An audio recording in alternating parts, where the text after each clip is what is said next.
ada sekian pasien yang datang ke saya, datang memberikan selembar kertas, ada angka asam urat, kolesterol, gula darah, gitu. Dan kemudian dari hasil-hasil tersebut ada 1-2 yang sedikit naik, begitu. Ya taruhlah misalnya asam urat sedikit naik atau kolesterol sedikit naik, dia udah mulai resah hidupnya, terus kemudian browsing di internet mencari komplikasi kolesterol apa, dan akhirnya ya ujung-ujungnya di internet menyebutkan bahwa akan terjadi hal yang fatal, begitu. Padahal dia sebelum datang ke saya dia itu tidak ada keluhan apapun, dia masih muda, seger, sehat. Tapi karena dia lewat apotek dan dia pernah dengar tetangganya cek kolesterol, dia iseng datang ke apotek tersebut atau klinik tersebut. Kemudian dicek ternyata ada angkanya yang naik turun sedikit. Ya sedangkan angka-angka yang ada itu fluktuatif. Apakah tadi habis makan, apa tidak, apakah habis kelelahan, apa tidak. Jadi tidak itu menjadi hal yang mutlak.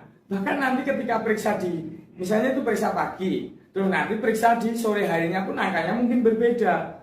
Jadi apapun yang dikatakan oleh angka-angka tersebut itu reversible, akan kembali ke siklus normal lagi ketika pada kondisi istirahat, cukup tidur, kemudian mungkin periksa darahnya waktu puasa. Tapi nggak cuma itu saja, begitu banyak juga orang-orang atau pasien yang sangat ketakutan dengan hasil-hasil labnya. Padahal hasil-hasil lab yang ada itu, entah itu leukosit, entah itu trombosit, ataukah apapun, yang penting bukan lab organ vital, itu kalian kawan-kawan mestinya nggak perlu khawatir. Karena ketika tahu hasil labnya ada sedikit naik turun itu fluktuatif, orang-orang udah mulai cemas, takut, hidupnya berakhir dengan tragedi. Sedangkan angka itu hanya sekedar angka, tergantung kalibrasi alat, tergantung sediaan darahnya bagus atau tidak, apakah reagen yang dipakai untuk alat tersebut itu cukup baik. Nah, jadi kenapa hidup kita jadi tergantung sama angka-angka tersebut? Loh, bukannya hidup kita udah terpenjara oleh angka-angka, angka cicilan rumah, cicilan motor, angka cicilan kartu kredit. Nah, ngapain kita memperparah diri kita sendiri, memenjarakan diri dengan angka-angka tersebut yang membuat hidup kita nggak happy lagi? Jadi tolong ya, jangan terpenjara oleh angka. Gitu. Ketika ada hasil yang tidak normal, coba lakukan prosedur pemeriksaan yang benar, atau jika perlu konsultasi ke dokter.